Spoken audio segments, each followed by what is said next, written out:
Good morning. Welcome to First Parish in Hingham, also known as Old Ship Church. I'm Jack Gomez, a member of the Board of Trustees. As Unitarian Universalists, we gather here as an open community that honors freedom of belief, encourages spiritual growth in ourselves and our children, and shares the wisdom of many religious traditions with reverence for the earth and in service to humanity. We gather here on the ancestral land of the Massachusetts people, the original nation of this land. We are mindful that for Massachusetts people of every generation, this land is sacred. If you are visiting or newly attending our services, welcome. You and everyone else is welcome to gather for coffee hour and conversation at 14 Main Street. Please note in your order of worship this week's schedule of events here at Old Ship. If you have any questions, please stop by our welcome table at coffee hour. Also, any member of the board will be happy to answer your questions. We're happy you're here with us today. We welcome you to bring all that you are to this congregation, your beliefs and traditions, your identity, your story, and the wisdom of your years. You are welcome here. If you are looking for inspiration, comfort, or connection, we hope that you will find it here. Our morning service will now begin.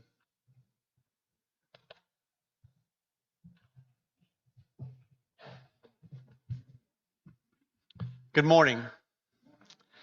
My name is Jonathan Pierce. I assume you might have seen my bio as the visiting minister this morning, but it is such a deep privilege and pleasure to be here with you all.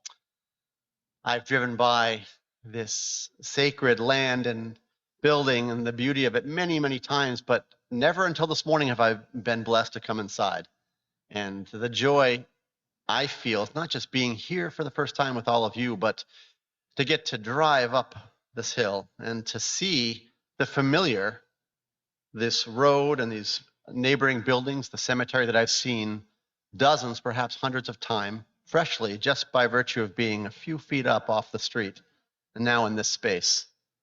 And so this morning, as you have an unexpected guest and as we gather in worship, may we all be blessed with the opportunity to see and hear something old and familiar, anew and differently, however it is we might all receive it.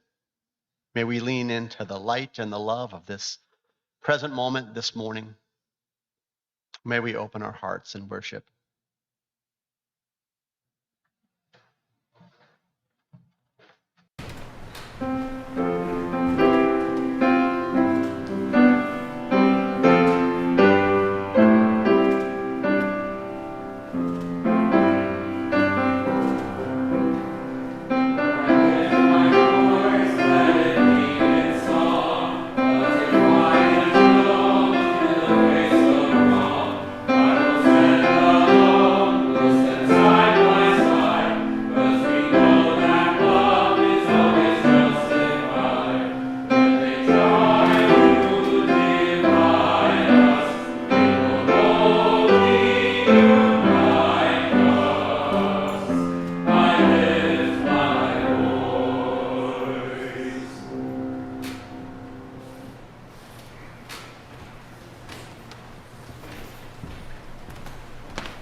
Chalice lighting today is a chalice lighting for the dark and light, perfect for the gloomy day that we're having today. May we light this chalice this morning to remind us of the power and beauty of balance and contrast. It is darkness that can make the flame of a single candle so powerful, and light that deepens those shadows in turn. A chalice flame is the meeting point, the union of the refuge, safety, and incredible beauty of darkness and the warmth, the assurance, and the joy of light. May this act of lighting our chalice this morning remind us that we are stronger together in all the complexities and the disagreements of relationship because we are different and because we are one.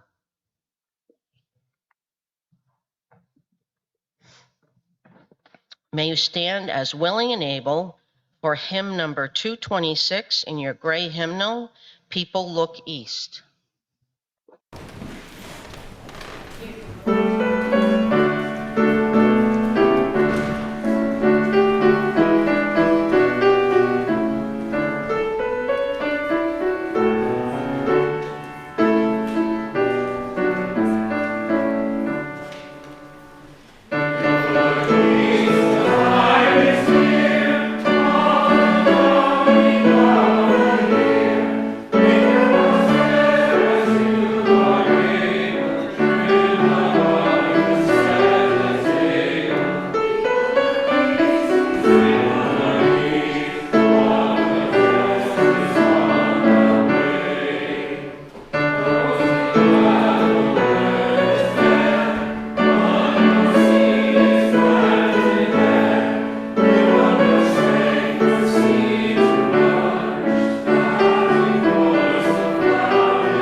Good morning.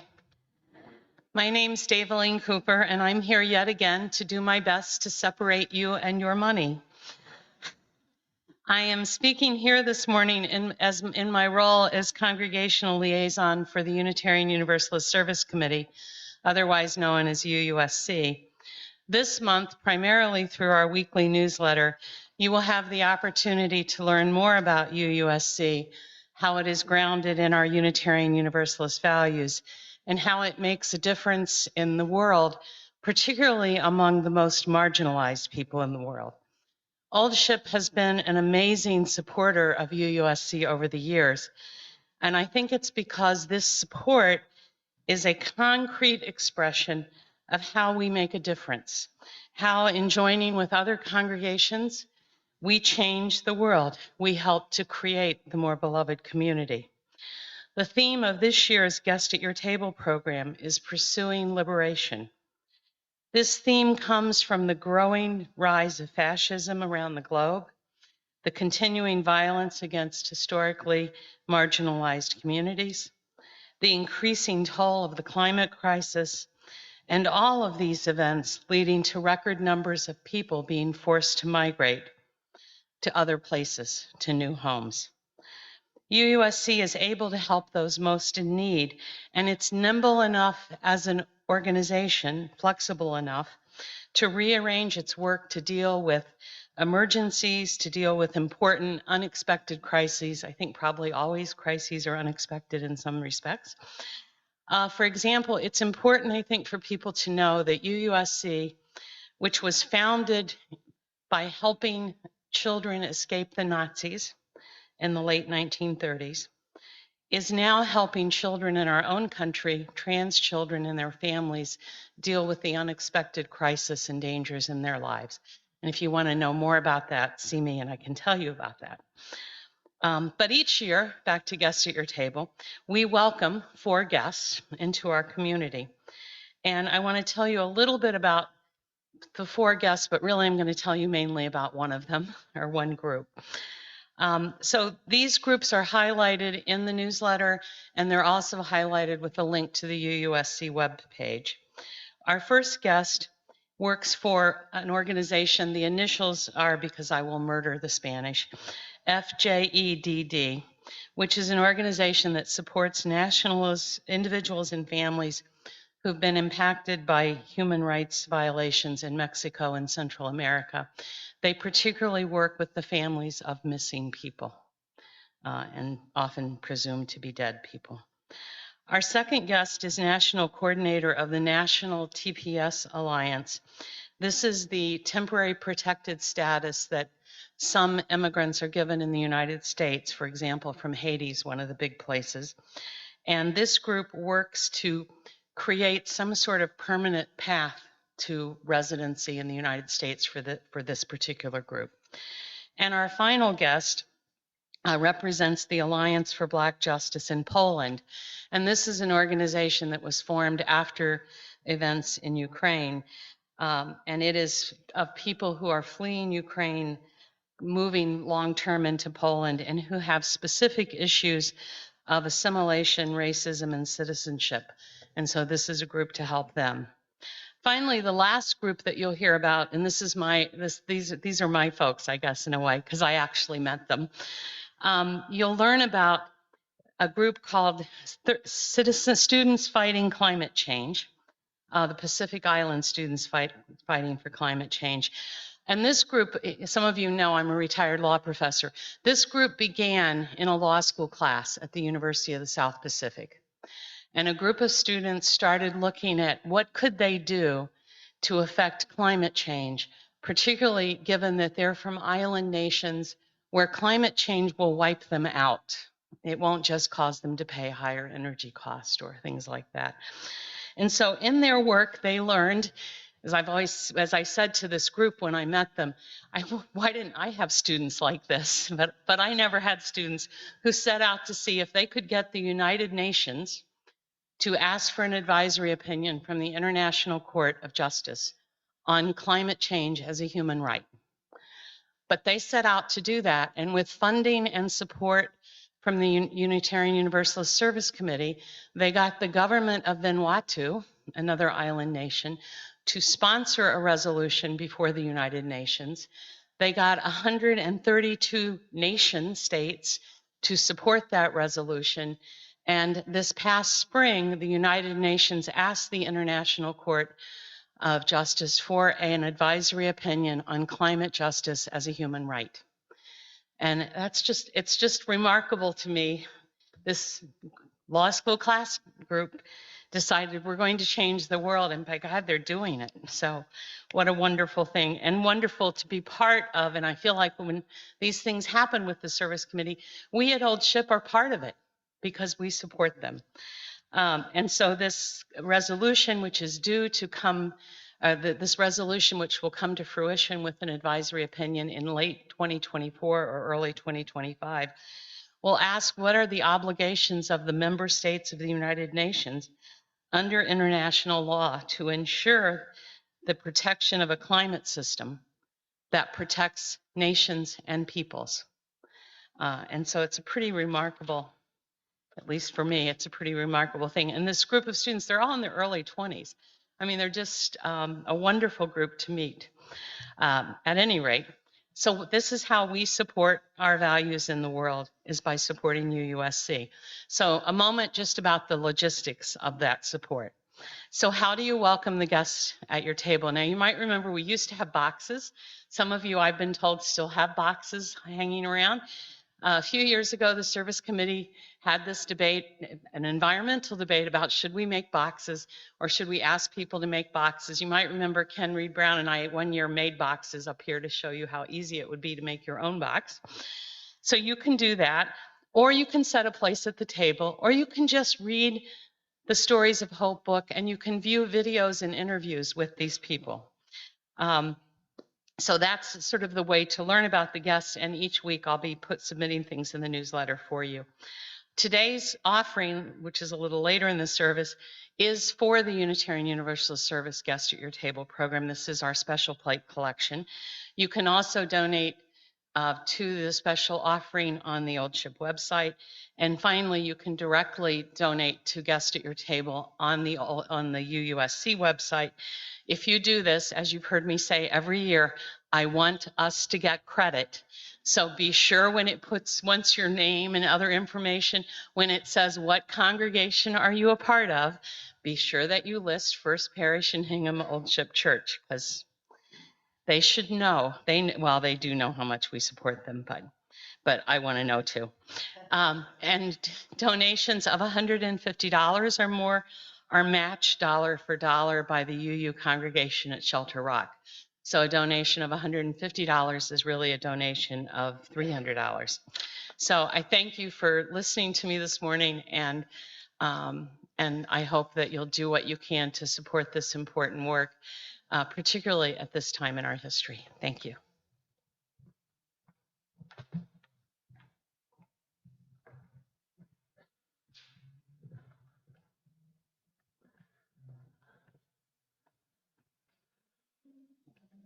This is the part of our service where we share together our joys and concerns.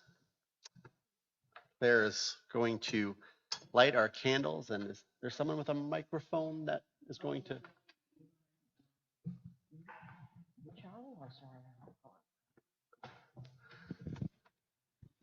That'll be me. All right.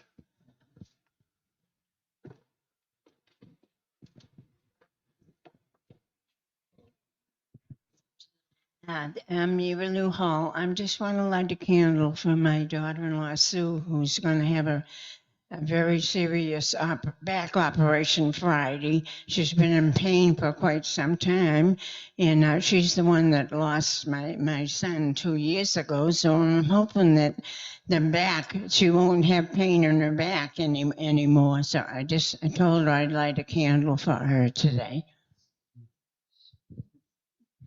Hi, good morning, Debbie Lash. I'd like to light a candle for my daughter Gabrielle, who is 32 today. She's my baby, 32-year-old baby.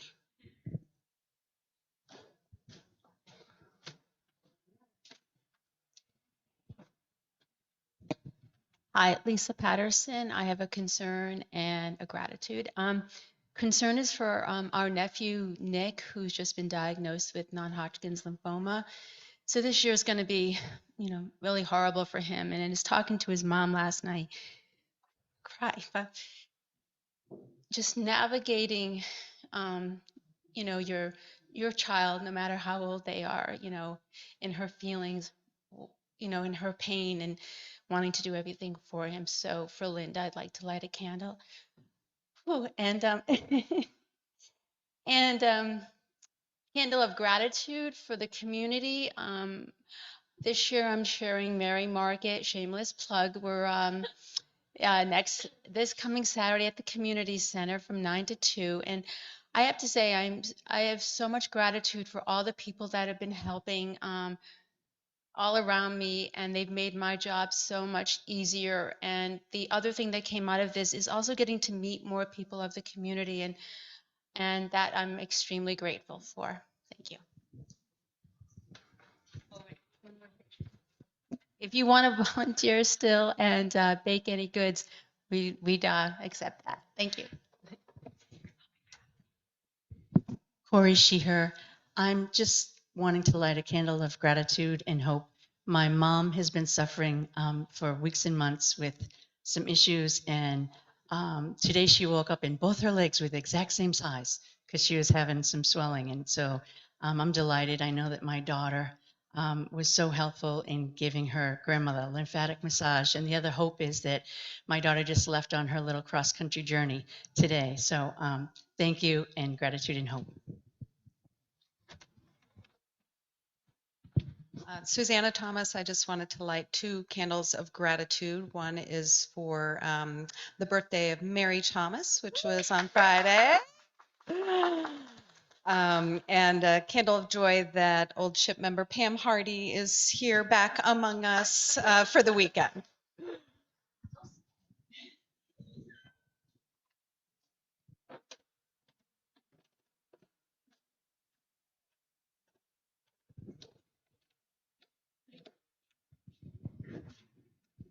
Good morning. Everyone seems to know Mary. And Mary and I just met because I've li- moved from Needham to Linden Pond 2 weeks ago. And I'm still getting used to saying the name Linden Pond. But I lived in Needham before and raised my family as a UU. And the First Parish in Needham has a coming of age program. I'm not sure that you have that.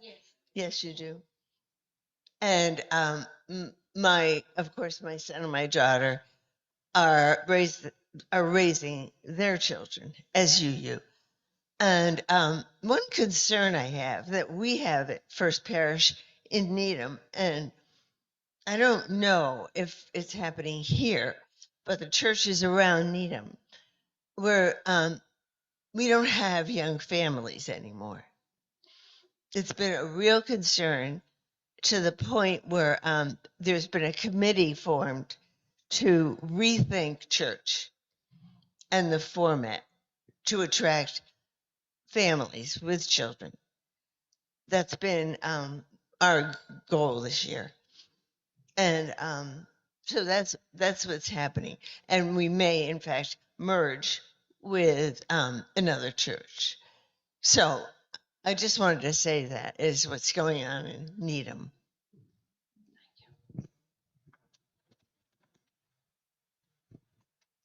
I want to ask that you light a candle of welcome to Jonathan. Thanks for being with us.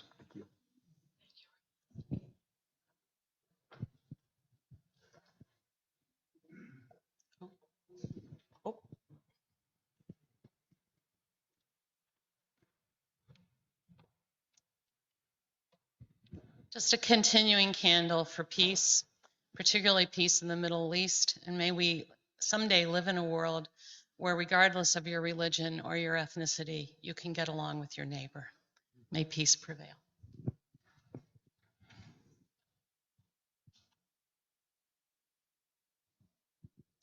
And I'll do the last shameless plug for Friends of South Shore Friends of the Homeless. And we need volunteers for December 12th. It's a Tuesday, and we're serving a holiday meal for over 150 people. So that's going to take a lot of cooking, but not hard cooking, just heating up things, a lot of serving, a lot of cleanup. So we still need volunteers. Please see Janice McPhillips or contact Lisa in the office. And great candle of joy that we can do this, provide a holiday meal for people.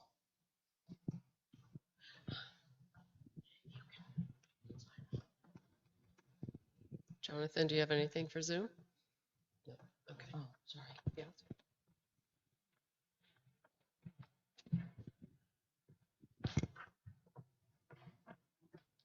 And these candles burn also for any joys and sorrows that have not been expressed in words.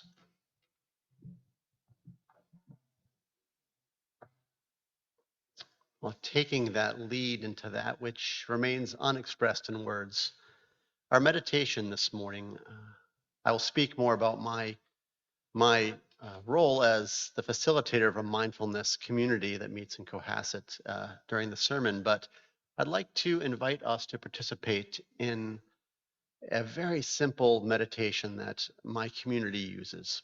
And the invitation is to draw into awareness a joy or a concern, whatever might come to mind. And since we've been sharing joys and concerns, we might already have that awareness upon us. And in this meditation, I invite you to picture something very simple and tangible about whatever your joy and concern is. If you are concerned this morning about the children in Gaza, for example, perhaps you might picture the look on the face of a child in a photograph you saw in the newspaper. If you are thinking about a loved one and their treatment for cancer, Perhaps you can picture where in their body their pain is.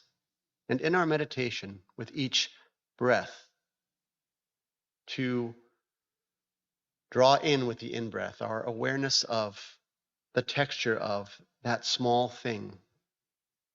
And with the out-breath, to extend loving kindness to that place in the body, the look on the child's face, whatever it is that you might be holding.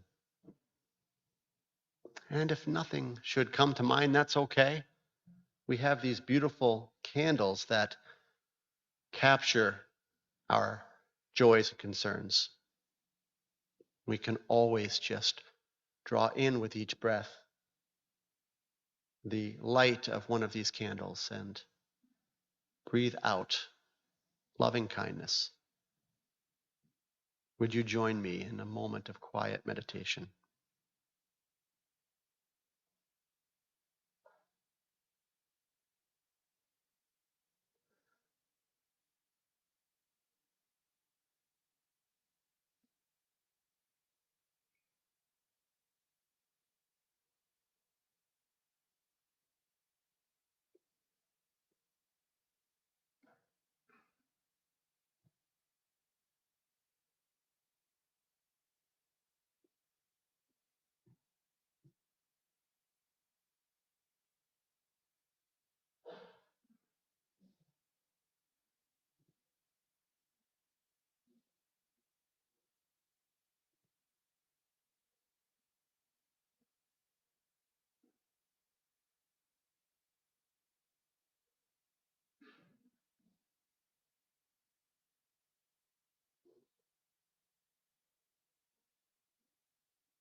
Our reading today from Faith, Trusting Your Own Deepest Experience by Buddhist teacher and writer Sharon Salzberg. When I'm at the ragged edge of an anxious night, when I've tried hard to help someone and am drained by frustration and grief, when the suffering I encounter threatens to pull me down into futility, I need to be in my reminding self of what I am not seeing in the picture of suffering right before me. There is a far bigger picture to life than what we are facing in any particular moment. To see beyond the one small part in front of us and not think that's all there is, we have to look past our ready conclusions. Both the suffering and our efforts to address it are woven into an immense but hidden flow of interaction, a dynamic process of action and consequence that doesn't stop with us and our particular role. This openness of view is also attained by looking more deeply at what is right in front of us. As long as we remain on the surface of life, everyone and everything seems to exist as isolated entitled. But when we look below the surface, we see strata upon strata of dynamic interconnectedness. If we look to the greatest depth, we will see a world where no one and no thing stands apart. And now our offering will be given and received.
hazards of pulpit supply and guest preaching, especially when you respond to an invitation toward the last minute to have no control over the music. I've never been more thankful to not have control over something.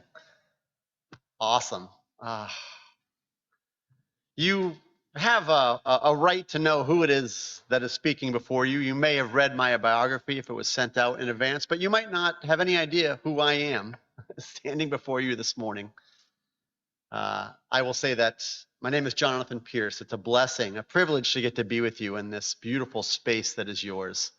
My heart and mind, as all of ours is, with Reverend Edmund, who's not with us this morning, thinking of him and extending wishes for health and healing and strength and body.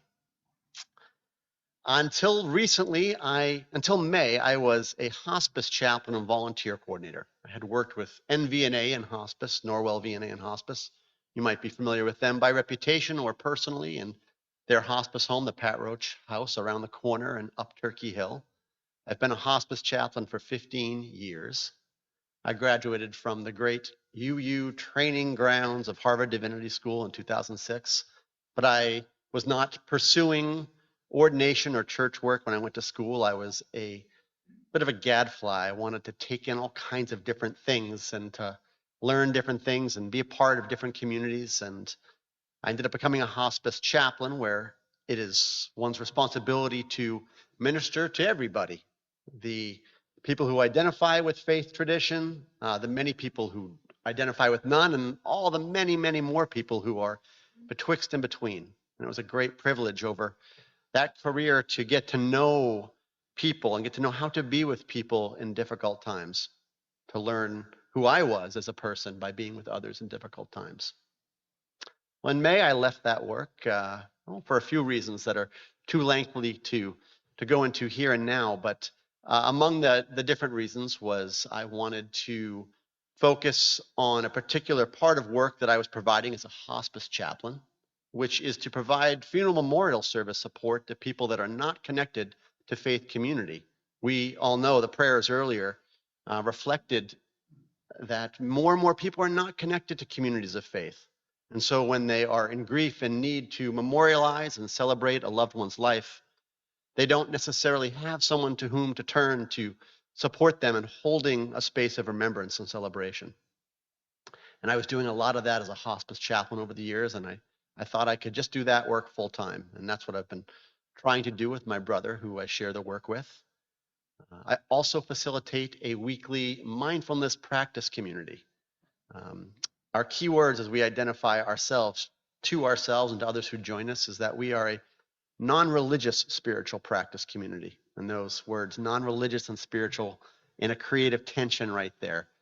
This group is really a way of inviting people who are not practiced in mindfulness, but who wish to learn and to practice for whatever reasons, to come together and to get to experience sitting quiet together and talking about what it means and what it is like to sit quiet together.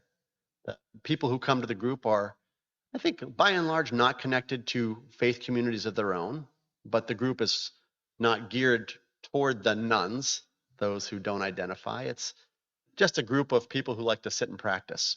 And so I extend to you, who belong to a vibrant and vital faith community, if having an opportunity to practice sitting quiet is helpful to you as a supplement to your participation in a vibrant faith community already, our group is open to everybody. We meet Friday mornings in Cohasset at the Second Congregational Church. They generously give us space to do so, 9:30 to 11, and we sit together. And right now, as you heard from the reading earlier, we are loosely reading this book by the Buddhist writer and teacher Sharon Salzberg. It's called Faith, Trusting Your Own Deepest Experience. And as everyone in the group is marveling on, it's interesting to read a book about faith by a Buddhist writer. Faith is not exactly the most familiar of Buddhist words. It's a word in the Jewish and Christian faith tradition. Buddhists don't use it as a go-to word, but it is awesome to hear what she has to say. We heard a little bit of that earlier today. So the chapter that my group was reading this week and next is a chapter that when I hear the words of the chapter, I think of UUs. It's called Faith in Action. And I know you are committed, as the activity of your congregation testified to action in the world, just action, good action, a care for others, and a radically generous sense of what it means to open one's heart to the other. A sense of generosity that cuts through not just your action, but the whole identity of being a part of Unitarian Universalist faith tradition. It's a joy to get to speak to you who know so much and so well about faith in action. Well, if you're reading a book by a Buddhist writer about faith in action, it might not surprise you that Sharon is not talking in this chapter about all the many ways in which Buddhists or anybody should put their faith in action. She's not talking about the causes that are important to her. She's not talking about how Buddhists might make common cause in social justice or marches or goodwill with other people of faith or no faith. She's talking largely about the kind of action that is most relevant to Buddhists and to those who practice, which is the action of sitting quiet and paying careful and mindful attention to what we set our hearts upon. And that's how she describes faith. And this book is a matter of what are we setting our hearts upon. Now, when she talks about faith in action, she's talking about that space between the actions that we take in our lives, the actions especially we take on behalf of others or of ourselves, of support, of solidarity, of justice, and that space before we take action, which asks, what are we seeing and what has drawn our attention? What are we looking at when we notice what we are paying attention to? If we are paying attention to the need for just action in response to something in the world, and there's no shortage of places in our world that our gaze is fixed upon these days. I mentioned the children of Gaza earlier, one among so many. What are we seeing when we look? What is the connection between what we see and the action we might wish for and that place in our hearts where we set our intention?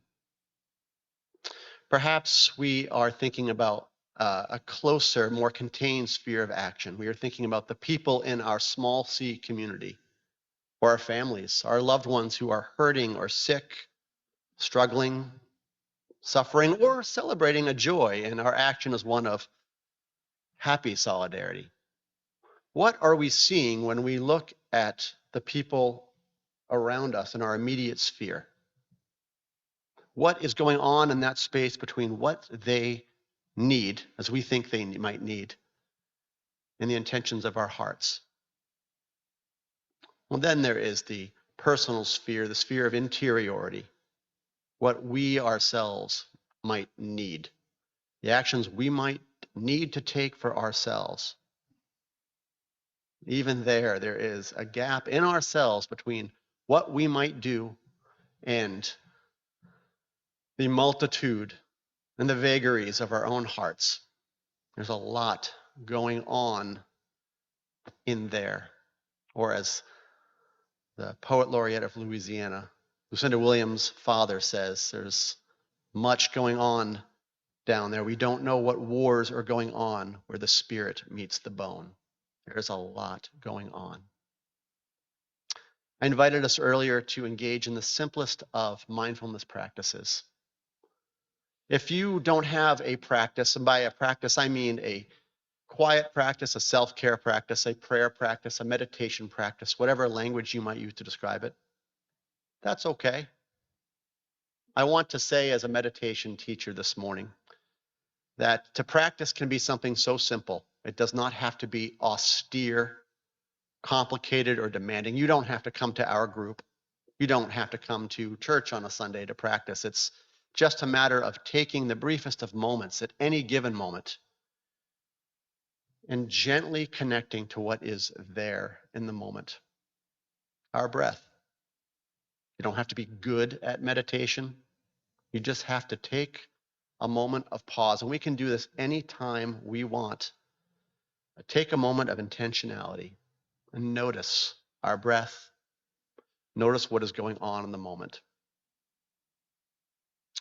I suggested one practice that we can practice anytime. We can practice it in relationship to ourselves and our interiority, in relationship to our community and the people that we love, and in relationship to the world at large. We can simply notice who or what it is that has drawn our attention. And it is, at least I default to this, it is always too big a thing to imagine what does it mean to pray for or to set my heart upon the children of Gaza. What a crazy, huge multitude of problems that they are facing, those children. I don't know what to do. But setting my heart in a moment of quiet reflection upon the image I see. And for us here in New England and North America, we are largely experiencing a conflict like that through images, through stories, through reports. It can be discouraging, hammering home how little we can do. But in the moment we see these and our hearts are moved, we can set our attention very briefly on something so small. The truth is, as this reading attests, that everything, not just the conflict between Palestinians and Israelis, is complicated. There is so much going on in any given moment. I officiated a funeral yesterday, and I will share with you what I shared with them, because though that was a funeral and this is not, we are all of us carrying around grief of some kind or another. And grief is a big ball of wax. It involves our sadness, our anger, especially when someone young or before their time is stricken with cancer or in a car accident, our anger at the universe, at the world, at misfortune. Sometimes it is relief, a very aged parent who has struggled through the pain of Alzheimer's disease, the letting go of independence, the loss of independence. We feel relief alongside our sadness. We feel relief often in grief alongside guilt. That question, and it's a normal one, what else can I do? What more can I do? What should I have done? We also feel joy because to lose a 99-year-old parent or grandparent to Alzheimer's was to know them for a very long life, to experience all kinds of love and beauty and wonder. You can imagine for yourselves how all of that big ball of wax and our personal grief is also true in our community. The things we wish for others around us, the knowledge we have that what we wish for, what would be a good outcome, is difficult or sometimes impossible to incarnate and make happen. And of course, there is the grand conflicts that we respond to as best we can in the ways that you are as a congregation. I heard that earlier, doing what you can. And yet all that is left undone and impossible. So when we come to anything with its many layers of interdependence, when we come up against the things that we can't change or can't fix, we can always touch upon whatever it is we see of that big ball of wax in the present moment. We can start, if we are grieving, with our anger, if that is what is most present to us in a moment. Our anger that things didn't turn out differently. We can honor our anger by simply making room for it. The practice we did earlier, I know for me, anger is often felt right up here. When I'm angry, I make room for that feeling here. Of course, when I'm angry, I want that feeling to go away fast. This practice is saying, no, let me make room for it. I can do this in the moment. When we are praying for somebody else, mindful of somebody else that we want a good outcome for, and we are faced with the ways in which they are not participating in the good outcome. A loved one who has an addiction.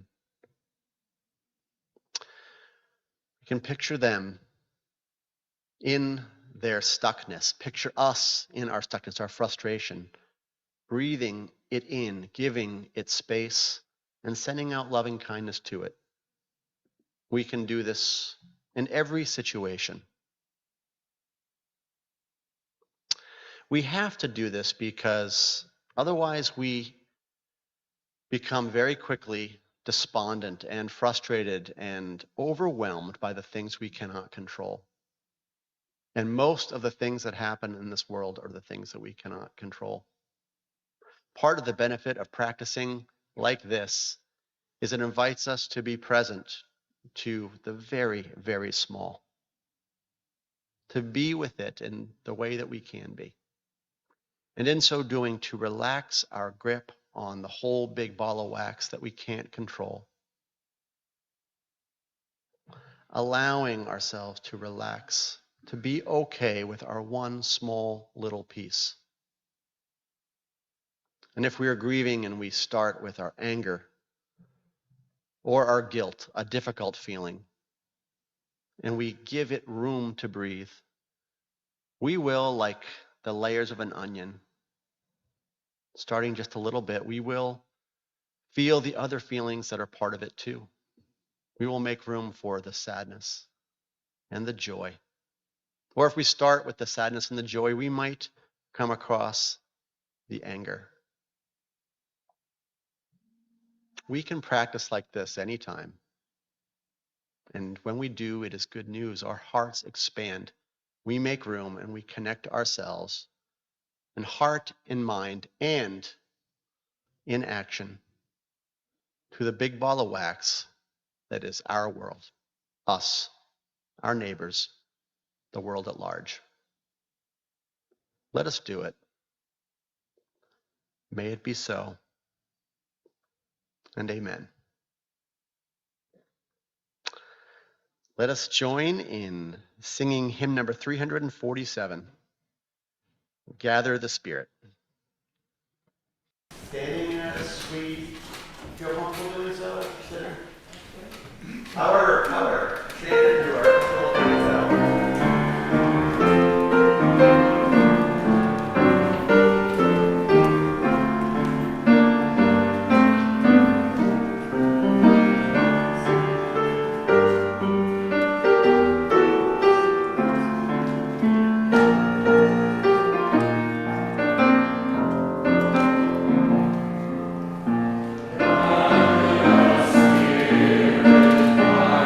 Spirit,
Now, of your order, inside your order of service, there are words for extinguishing the chalice.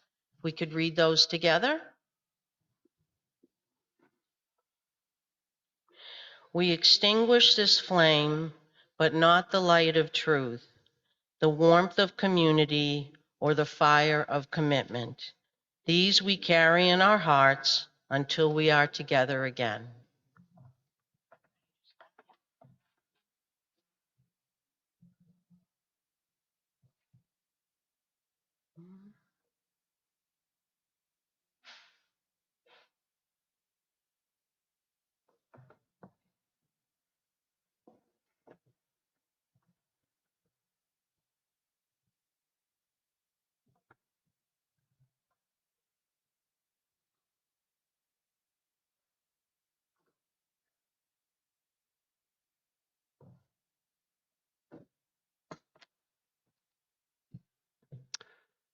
A final blessing for this service. Today, lean in to whatever your heart is set upon. Be not afraid if it is something difficult, something painful, and be not feeling too easy if it is something gentle and loving. Whatever it is, be willing to hold it a little bit at a time. Hold it in the moment, lean in and love, and go forth in peace. Amen.